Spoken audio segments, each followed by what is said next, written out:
estamos estudando essa revista que está aí projetada, Deus nas histórias da Bíblia.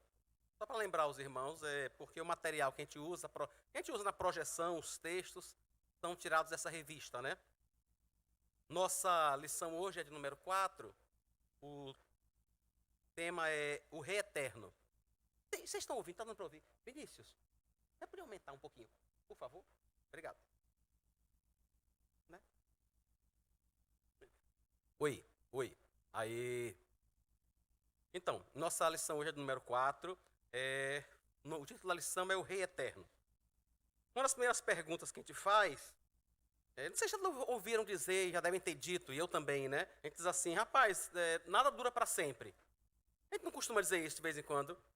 Nada dura para sempre. Mas, assim, é verdade? É a completa verdade? Em que sentido nada dura para sempre? A gente diz isso, por exemplo, com relação aos impérios, né? O próprio Deus revela isso a Nabucodonosor, quando ele mostra aquela grande estátua, né? Que tinha a cabeça de ouro, tinha os braços em prata, bronze, ferro, barro, ferro, e aí ia descendo, né? E que representavam os grandes reinos da terra. Que ele mesmo revelou. Se vocês olharem a Confissão de Fé de Westminster, a descrição que eles tentam fazer de Deus, eles descrevem apenas atributos. Nós só conhecemos Deus pelos seus atributos. A gente não consegue descrever Deus como você descreve uma pessoa para outra. Você conhece fulano? Aí o outro diz assim, não estou lembrado. Não, baixinho, gordinho, careca, assim, alto, magrelo. Não, a gente não faz isso. Ou a gente diz alguma característica, aquela criatura que fica todo mundo ali calado e só ele fala. Aquela outra que está todo mundo falando, pergunta e ela nunca diz nada. A gente não consegue apontar, falar de um para o outro assim. A gente não consegue fazer isso com Deus. A gente não consegue definir altura, tamanho, nada, a gente não consegue. E o próprio ser de Deus é tão difícil de entender que, se não fosse a revelação dele, nós não saberíamos de nada. Jeremias 10:10. Mas o Senhor é o verdadeiro Deus. Ele é o Deus vivo e o Rei eterno. A terra treme diante do seu furor, e as nações não podem suportar a sua indignação. Além de eterno, Jeremias fala sobre ele como um rei. Deus não é apenas alguém, irmãos, que criou o universo, criou as leis físicas, criou a química, criou tudo que você pode imaginar, deu corda e se ausentou. É mais ou menos como pensam os deístas, né? Algumas pessoas olham para o modo como Einstein fala, de tudo aquilo que ele viu, que ele observou no universo, e algumas pessoas tentam perceber em Einstein um cristão. Mas há uma diferença muito grande, irmãos. Aquilo que é esboçado por Einstein e outros cientistas está mais para aquilo que nós conhecemos como deísmo, né? O que é o deísmo? É o reconhecimento de que existe um ser extremamente poderoso que criou todas as coisas, mas que este ser não é pessoal. Ele nem é uma pessoa, ele não tem pessoalidade, e ele não se envolve com as pessoas, ele não se envolve com a sua criação. Ele é uma fonte de onde emana todo o poder, de onde surgiu tudo, mas ele não tem envolvimento pessoal com nenhuma dessas coisas. O Senhor revelado na Escritura não é assim. Ele é um Deus todo-poderoso, muito além da nossa compreensão, muito além, mas como nós cantamos agora de manhã, um Deus que se importa com a gente. A gente cantou, né? E apesar desta glória que tens, tu te importas comigo também. Para mim é uma das músicas que eu mais gosto. Eu cantaria ela umas 4, 5 vezes seguidas, não teria a menor dificuldade. Porque essa música, irmãos, ela destaca não só a transcendência de Deus, o quanto ele é maior do que qualquer coisa que eu e você possamos imaginar, possamos descrever, falar. Ele é muito, muito, muito maior do que isso, muito. Mas ele também é o Deus conosco. É o Deus Emanuel. E que não apenas está conosco, mas reina sobre todo o universo. Reina sobre toda a nossa vida. Reina sobre tudo e sobre todos. Tudo e todos, irmãos, sobre os atos dos homens, sobre o que acontece numa galáxia distante, A gente muitas vezes tem até mais facilidade em entender, por exemplo, que Deus controla o nascimento de uma supernova em qualquer lugar do universo. Mas às vezes a gente tem dificuldade em entender que Deus controla também a eleição presidencial que vai acontecer daqui a pouco. Não é interessante? A gente às vezes pensa assim, não, controlar uma supernova, um buraco negro, um elemento qualquer, um corpo celeste desse qualquer, beleza. Mas controlar se esquerda, direita, ou seja lá quem for, vai assumir o país, aí também já é demais. Ele é Senhor e Rei sobre todas as coisas, irmãos. Microscópicas, macroscópicas, que estejam no coração do homem, ou em qualquer outro lugar que eu, você, ou e você possamos imaginar. Ele é Rei verdadeiramente, de verdade. Algumas pessoas, às vezes têm a impressão de que, como o mundo anda, ele está simplesmente desgovernado, né? Como se não houvesse dono, como se ninguém pudesse fazer nada, como se não tivesse nada que se possa fazer.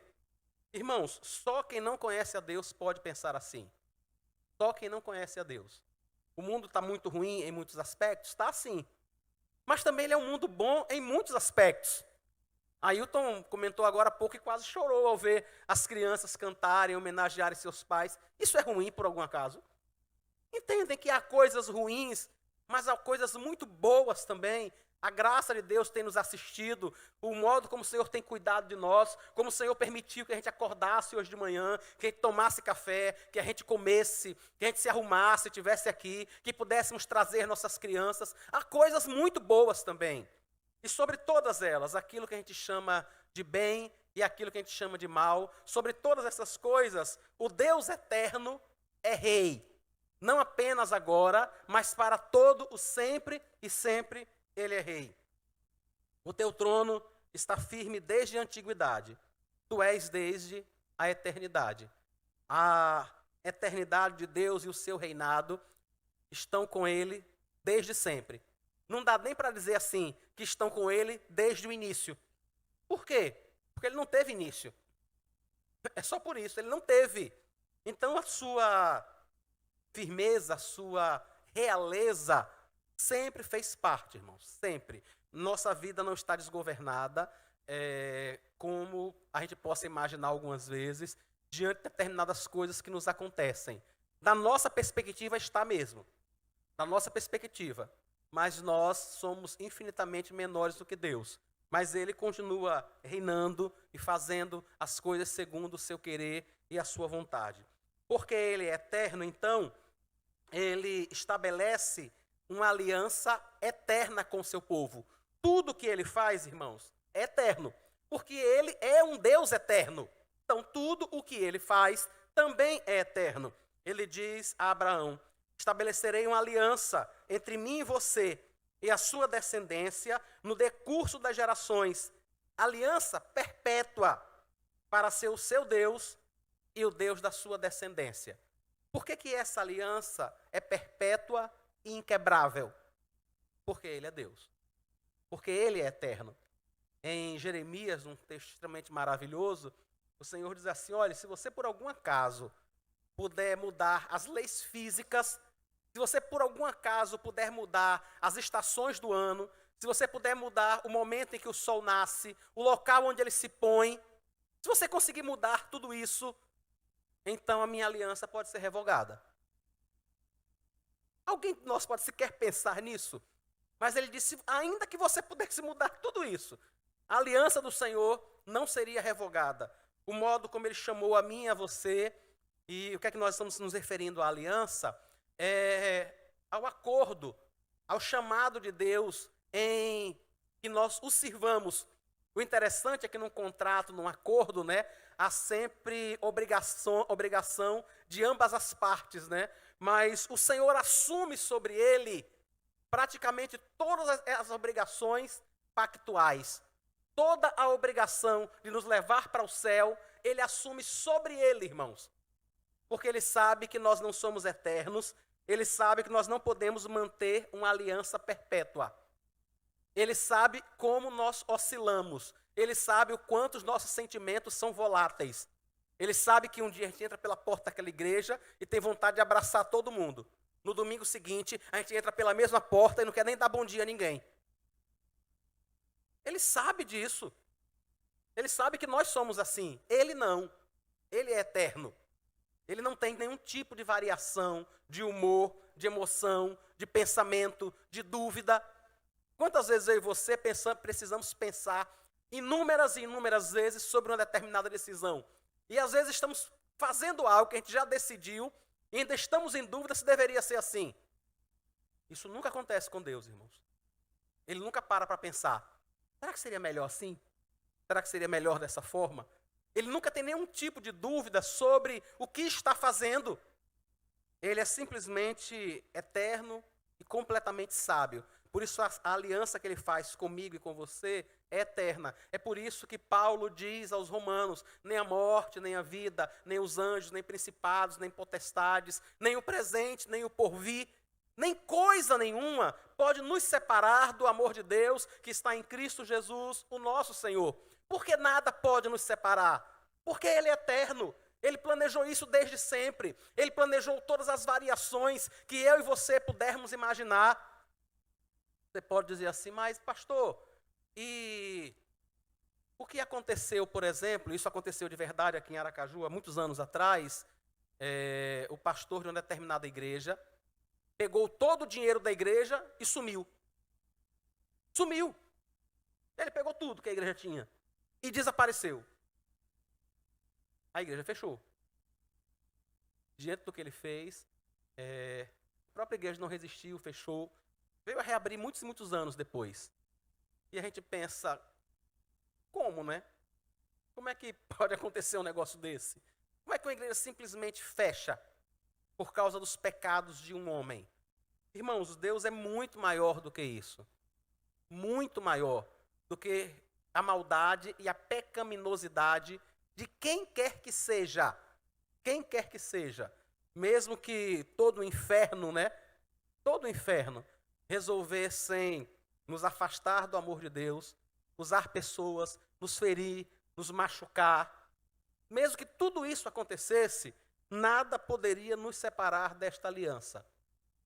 Tem um irmão que escreveu um livro chamado Torturados por Amor a Cristo, o Richard Van Brand, e ele conta que foi preso na Romênia socialista, né, e ateísta, e ele disse que colocaram uns microfones no ouvido dele, uns alto-falantes no ouvido dele, e ficava tocando e dizendo o tempo todo, Deus não existe, é claro que Deus não existe. Se ele existisse, você não estaria aí. Agora, imagine uma pessoa amarrada, não sei quantos dias, a exaustão física, né?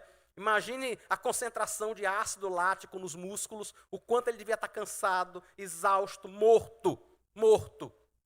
E é óbvio o quanto o nosso corpo físico, irmãos, afeta a nossa alma, o nosso estado espiritual.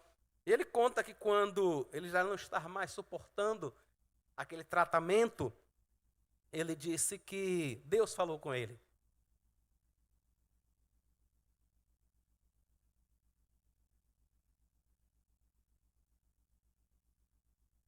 Ele disse que ouviu o Senhor dizer a ele, eu estou com você, viu? Eu estou aqui. E ele disse que naquela hora, por mais que o som estivesse alto, a impressão que dava é que alguém tinha baixado e o som estava bem distante. E ele só ouvia o Senhor falando com ele. Não há nada, irmãos, que ninguém possa fazer. Ninguém. Para nos separar do amor de Deus.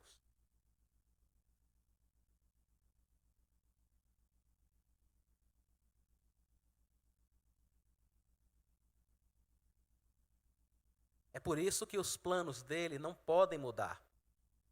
Porque ele também não muda. O planejamento dele é eterno.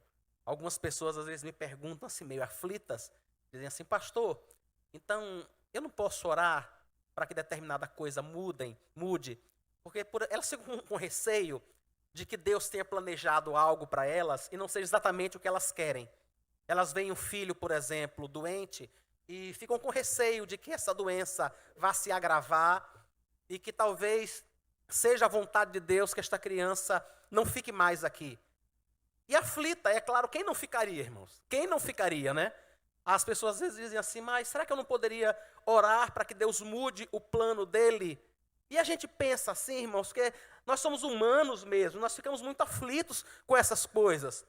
Mas nós temos lições como essa para lembrar a mim e a você que o que ele planejou é bom, é perfeito, como é perfeita a sua eternidade e a sua sabedoria.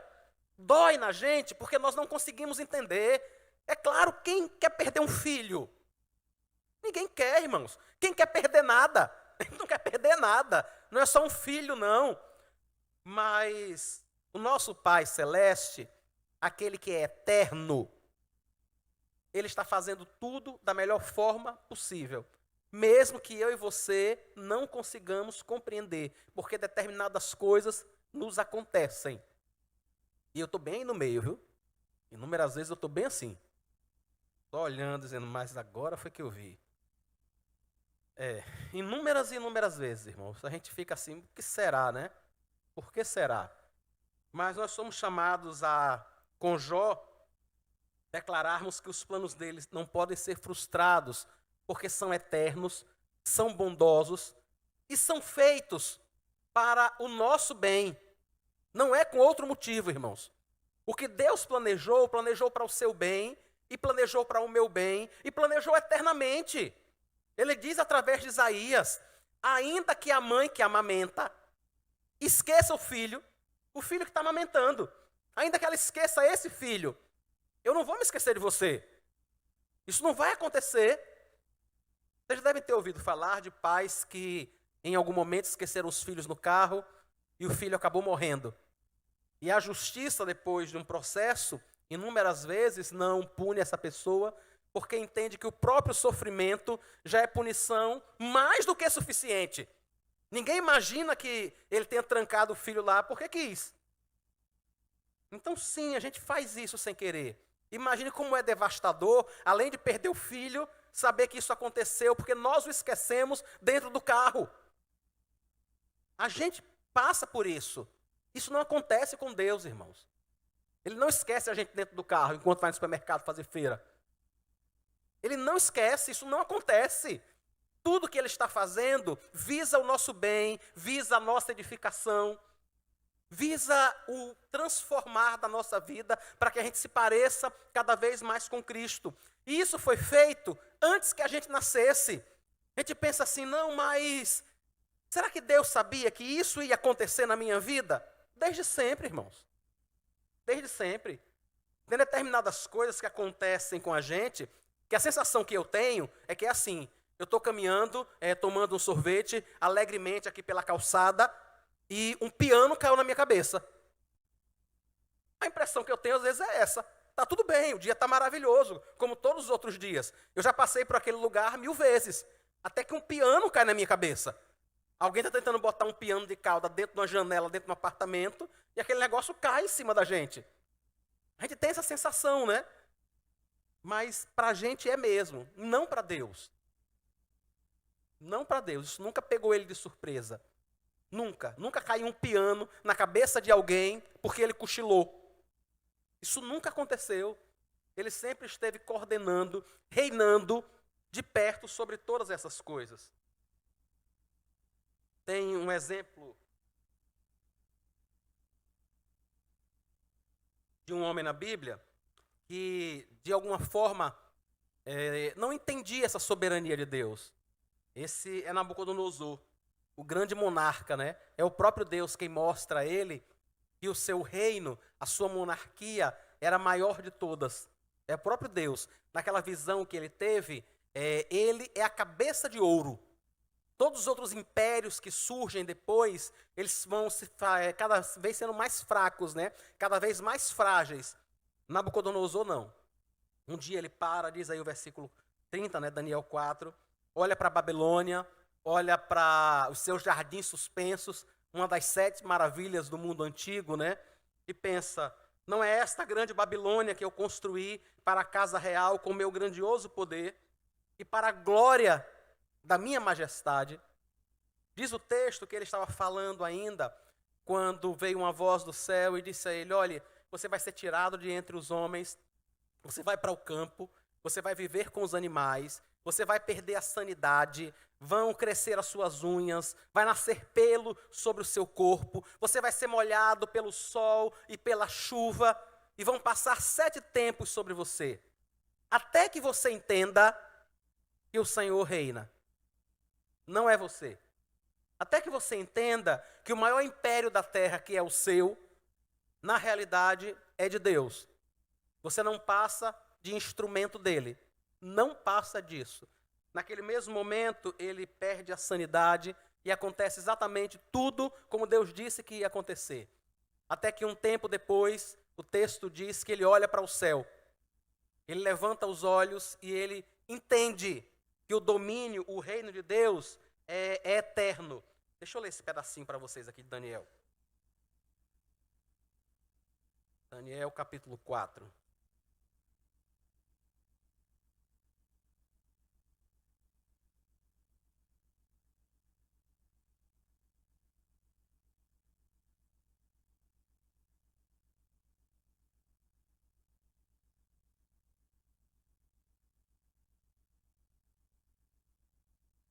Versículo 26.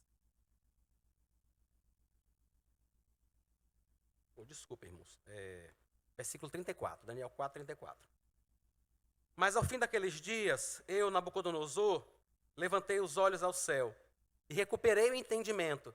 Eu acho isso muito legal, né?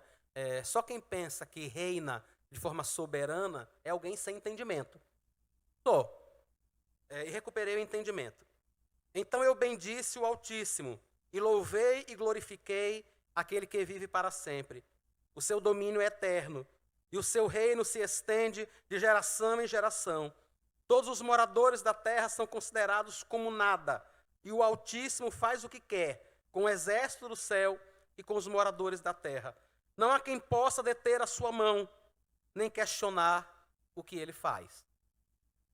Irmãos, ele é rei sobre tudo. E é muito interessante o modo como ele demonstra a sua misericórdia, né? Talvez eu e você pensássemos assim de Nabucodonosor. Você está pensando que você é soberano sobre tudo? Vou fulminar você? Vou acabar com você? Não é, talvez alguns de nós pensássemos assim. Mas vem o que é que Deus faz, irmãos? Deus simplesmente faz Nabucodonosor viver tudo o que ele viveu para que ele reconheça a soberania de Deus. Entende o quanto Deus é misericordioso e muito mais bondoso do que eu e você? O quanto ele é gracioso. Ele pega um homem como aquele que talvez eu e você pudéssemos olhar e dizer assim: meu filho, aí só a morte. Aí não tem jeito não. E Deus o humilha durante todo aquele tempo. E depois o coloca lá onde ele estava. Para dizer a ele: olha, Nabucodonosor, fui eu quem te pus aqui. Fui eu que fiz você comer capim. E sou eu que estou te trazendo de volta. O reino é meu, não é seu. O reino é meu e eu dou ele a quem eu quero. E eu quero que seja seu. Eu quero que você esteja aí. Só não esqueça, ele não é seu. Não esqueça disso. Ele não é seu. Ele é completamente eterno, irmãos.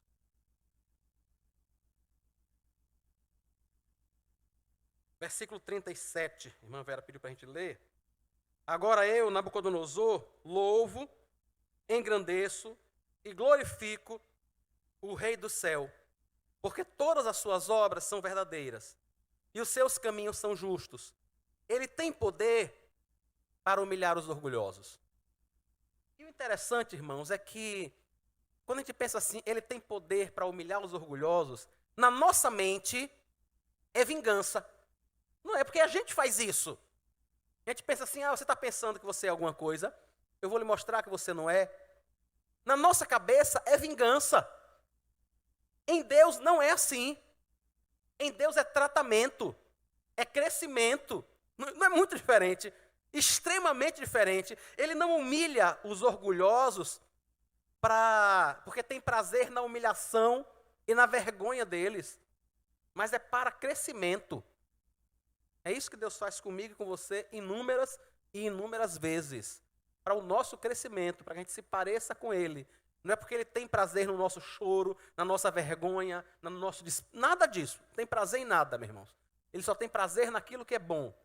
Mas Ele faz isso para que nós possamos reconhecê-lo como Deus e como Senhor.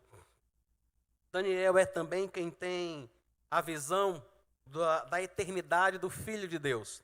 Daniel capítulo 7, versículo 13, diz assim: Eu estava olhando nas minhas visões da noite, e eis que vinha com as nuvens do céu alguém como um filho do homem. Ele se dirigiu ao ancião de dias e o fizeram chegar até ele. Foi-lhe dado o domínio, a glória e o reino, para que as pessoas de todos os povos, nações e línguas o servissem. O seu domínio é eterno, que não passará, e o seu reino jamais será destruído. Ele tem a visão do próprio Filho de Deus, aquele que é eterno exatamente como o Pai, porque o Senhor Jesus também é Deus. Ele tem todas as características, todos os atributos da divindade. Ele também é Deus. É assim que João o vê também em Apocalipse.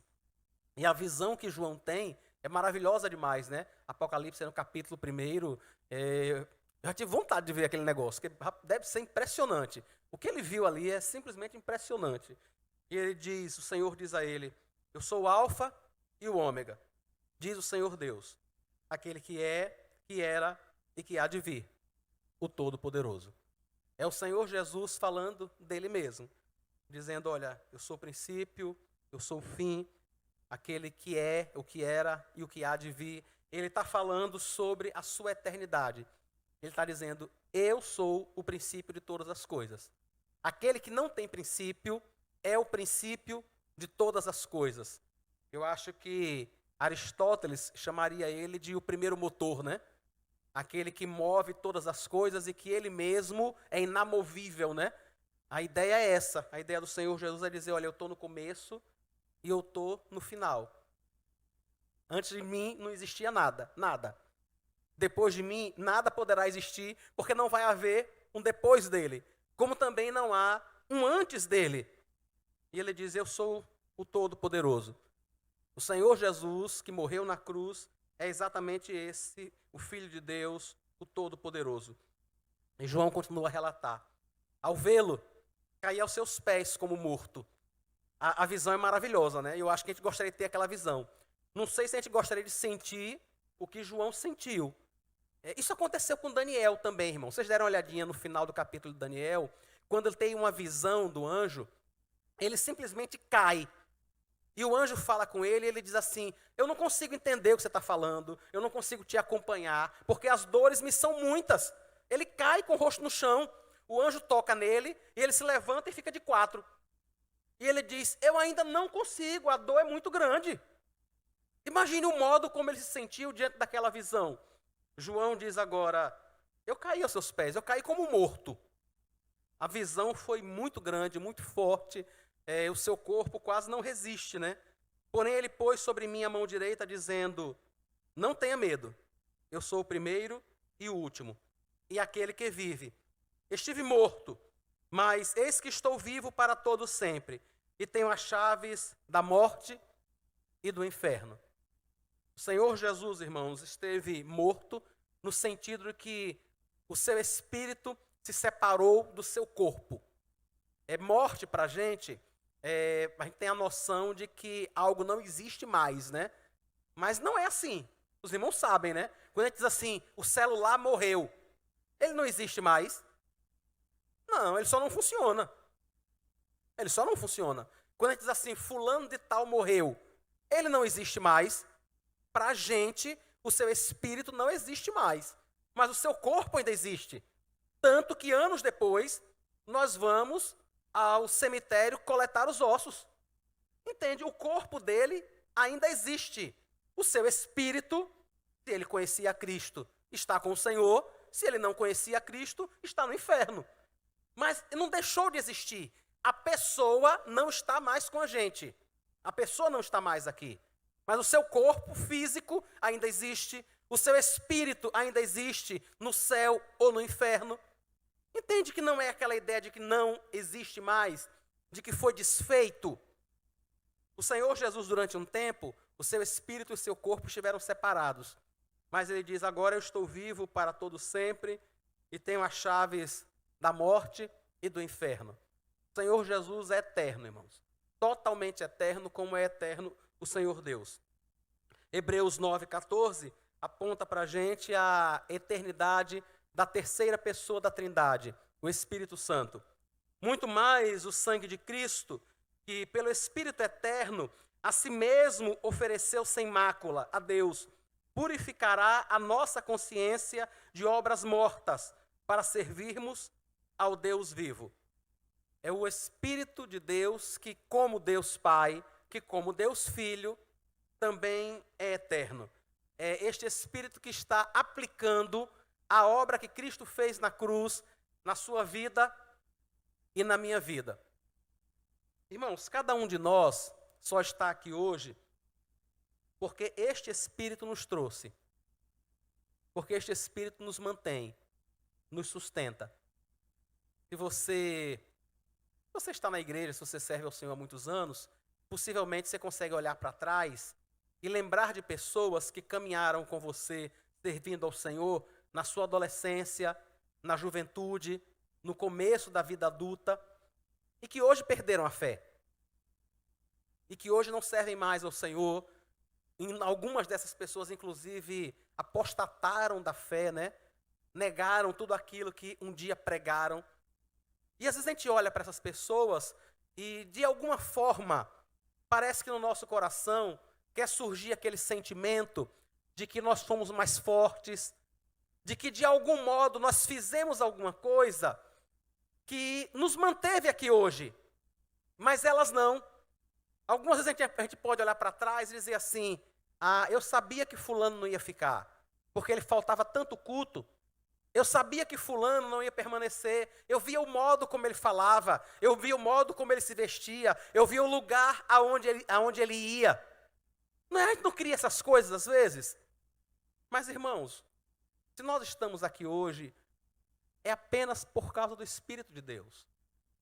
Não teve nada que a gente fez, não. Não teve nada de bom, de melhor, que a gente consegue olhar e dizer assim, o grupo de adolescentes que eu andava há 1 milhão de anos atrás, e daqueles 10, só somos 4 hoje servindo ao Senhor. Esses 4 estão servindo ao Senhor apenas porque o Espírito eterno está sustentando. É só por isso. Se não fosse assim, nós não estaríamos aqui, irmãos. Não estaríamos, não por nós mesmos.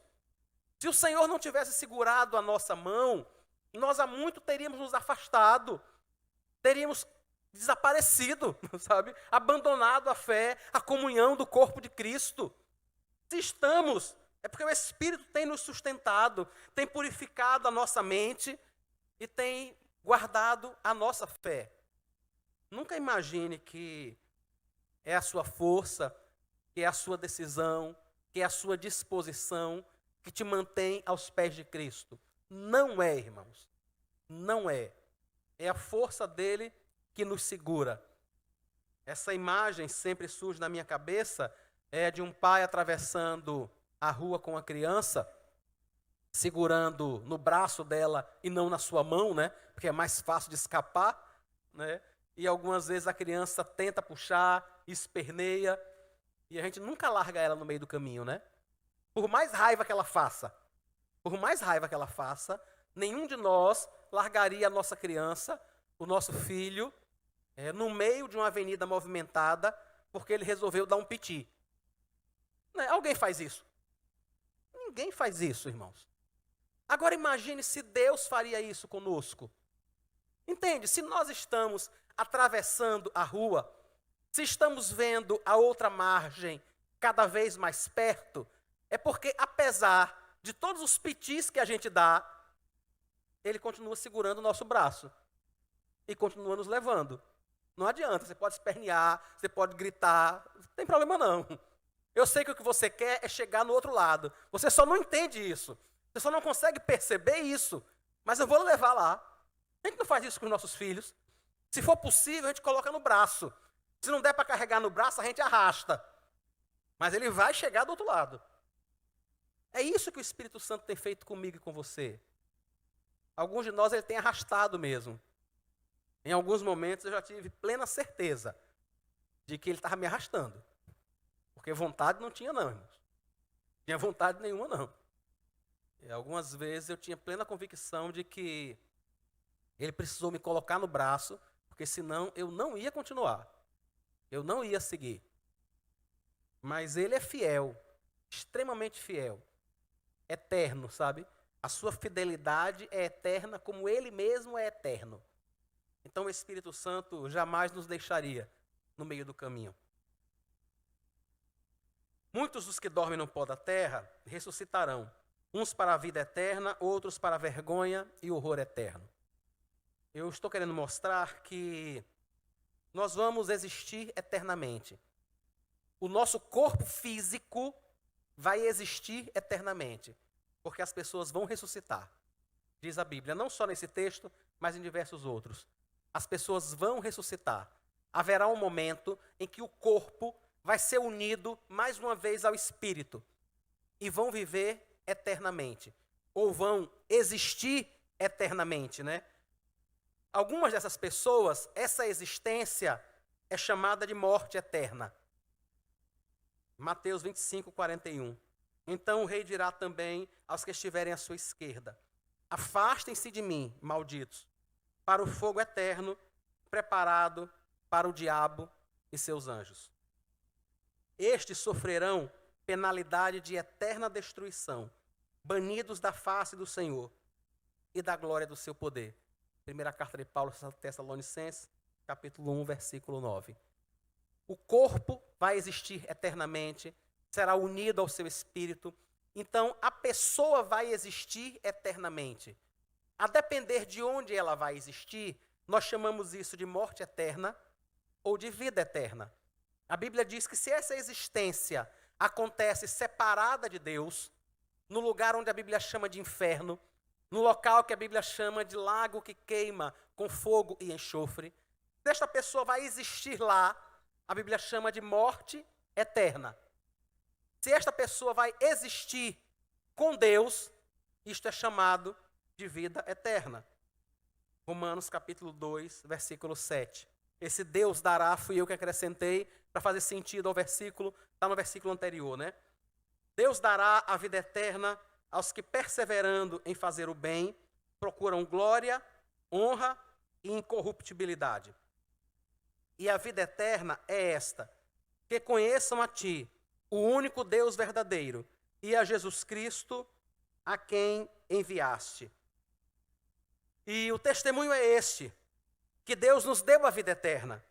E esta vida está no seu Filho. Quem tem um filho, tem a vida. Quem não tem o filho, não tem a vida. Irmãos, entendam. Nem todos são filhos de Deus. São filhos, se você entender filhos no sentido, eu estou lembrado, segundinho só, viu? Se você entender filhos no sentido de criatura, no sentido de criação.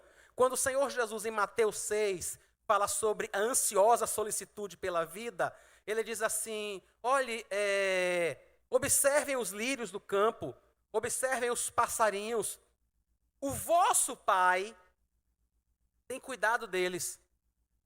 O Senhor Deus não é pai dos passarinhos, não é pai dos lírios do campo. Ele é criador. Comigo e com você, seres humanos, a relação é diferente. Ele não é apenas criador. Se eu e você somos filhos de Deus, Ele é nosso Pai. Se nós estamos em atitude de rebelião contra Deus, se nós não reconhecemos o seu senhorio, diz a Bíblia que nós somos filhos da ira de Deus. Então, sim, aqueles que vivem para o Senhor, aqueles que têm consagrado a sua vida a Deus, aqui nesse mundo, diz a Bíblia que viverão eternamente. O que é viver eternamente? Estar eternamente com Deus, estar eternamente no céu. Aqueles que não têm vivido para Deus aqui neste mundo, que têm vivido a sua própria vida, as suas próprias escolhas, a sua própria vontade, que têm torcido a Bíblia para que a Bíblia possa se ajustar ao seu próprio estilo de vida e não o contrário.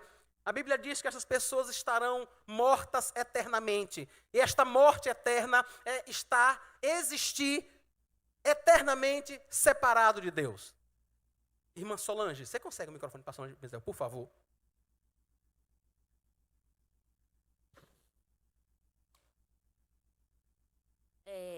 O pastor, o senhor falou nesse instante sobre a misericórdia do Senhor, não foi isso? E quando a gente chega, assim, eu já tive em hospitais visitando pessoas e uma enfermeira uma vez me disse uma coisa que me chamou a atenção, mas eu não comentei, né? Fiquei comigo. Ele disse: esse paciente aqui, nem o sofrimento melhora ele. Aí eu fiquei pensando sobre isso, que Deus nunca nos abandona. E por que a gente tem tanta essa imagem distorcida de nós mesmos? Será que a gente... Porque nós somos pecadores. Porque a gente gasta dezenas de horas no Netflix, no Star Plus, no Disney, no Prime Video, e 2 segundos lendo a Bíblia. Porque a gente gasta o tempo todo fazendo pós-graduação, mestrado, pós-graduação, PhD, pós-doc, não sei mais o quê, mas não lê um livro sobre a Bíblia. Entende? A nossa mente está cheia das coisas do mundo. Está cheia do modo de vida como o mundo pensa. É por isso que essa moça pensa assim. Entendeu? Ela não conhece a Cristo. E quantos de nós, irmãos, o pior é isso. Quantos de nós que conhecemos a Cristo fazemos a mesma coisa? A nossa mente está cheia o tempo todo de... Eu não estou dizendo que é ruim estudar, não, viu? Não estou dizendo que é ruim estudar, não estou dizendo que é ruim... Não estou dizendo nada disso, não. O que eu estou dizendo que é ruim é a falta que nós temos de conhecimento de Deus. Oséias diz: conheçamos e prossigamos em conhecer o Senhor. Entende? A gente gasta, irmão, só a gente gasta 1 milhão de tempos e me dá um desespero. Você não sabe não o desespero que me dá. Quando alguém tira uma foto de alguma coisinha do Instagram, do WhatsApp, uma frase boba dessa, nem o sofrimento muda essa pessoa, não sei mais o quê. Aí me manda e diz: pastor, que coisa profunda, né? Você não sabe não. E eu fico pensando, por que raios ele não vai ler a Bíblia? Me diga. Não é? Por que não vai ler a Bíblia? Por que não vai ler alguma coisa que edifique? Aí orienta a vida dele por um monte de frasezinha que vem em rede social. Pense num negócio desesperador. Entende por que as pessoas são assim? Porque em vez de se aproximarem de Deus, elas continuam absorvendo a cultura desse mundo. Cada vez mais, cada vez mais. Irmãos, é impressionante. É impressionante. Vocês sabem o que é meditar, né?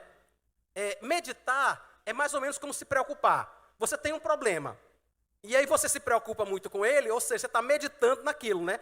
O que é meditar? É você pensar na palavra de Deus. Irmãos, tem gente que passa o dia todo meditando numa frasezinha que viu no Instagram, que viu no WhatsApp, mas não passa 10 minutos meditando sobre um texto da Bíblia. Sabe o que é não passar 10 minutos? Ele acorda de manhã, lê o Salmo 23, e aí parte para o Instagram. E acabou. Não, eu já fiz, já cumpri o meu propósito. Eu já li o Salmo 23. Entende? Aí parte para o Instagram. Eu sei que talvez a imagem seja forte, mas algumas vezes isso me lembra um pouco aquela mulher lá de Provérbios, que ela chega para um homem e diz assim: olha, meu marido viajou, levou um saquetel de dinheiro, vai passar muito tempo fora. Eu já fiz as minhas oferendas, eu já fiz as minhas orações, venha comigo para minha casa, vamos ter uma noite toda de amores. Entende? A mulher entendia que ela já tinha cumprido a obrigação religiosa dela. Agora ela podia trair o esposo. Às vezes eu tenho a sensação de que a gente faz alguma coisa parecida com isso. A gente cumpre a nossa obrigação religiosa, aí lê o Salmo 91 e passa o resto do dia enchendo a nossa mente de tudo, menos de Deus. E aí sim, a gente fica angustiado, a gente fica desesperado, a gente fica sem paz, a gente fica deprimido, a gente tem tudo que é doença que eu e você temos e conhecemos. Se a gente meditar, irmãos, na palavra do Senhor, na eternidade de Deus, isso vai mudar a nossa vida. Eu espero mesmo que isso mude a sua vida, oro para que isso mude a minha vida, para que Deus me lembre constantemente que nós vamos existir eternamente. E que eu não quero existir eternamente separado de Deus. Eu quero existir eternamente com o Senhor. Porque do contrário, estar separado de Deus, isso é simplesmente morte eterna. Ei, vamos orar. Vamos agradecer ao Senhor, pedir a Deus que tenha misericórdia de nós e que nos dê um restante dia na sua presença. Misael, por favor, dê o microfone para nossa irmã Iramaia Rosa orar por nós. Obrigado. Senhor, meu Deus, obrigada, Pai, por estarmos aqui hoje pela manhã, ouvindo da Tua palavra. Senhor, abre os nossos corações e as nossas mentes para que a gente consiga, Pai, procurar mais a Ti, procurar mais a Tua palavra, Senhor, e que ela seja refrigério para a nossa alma, que ela seja, Senhor, a nossa fonte de vida verdadeira. No nome E de fecha Jesus. os nossos olhos, Pai, para essas frases e esses conceitos mundanos que não nos edificam, que não nos aproximam de Ti, Senhor, mas que nos alimentam de convicções que são distorcidas, Pai. Nos aproxima de Ti, Senhor, nos dá um domingo de paz na Tua presença. É assim que eu te oro e te agradeço, no nome de Jesus, amém. Amém.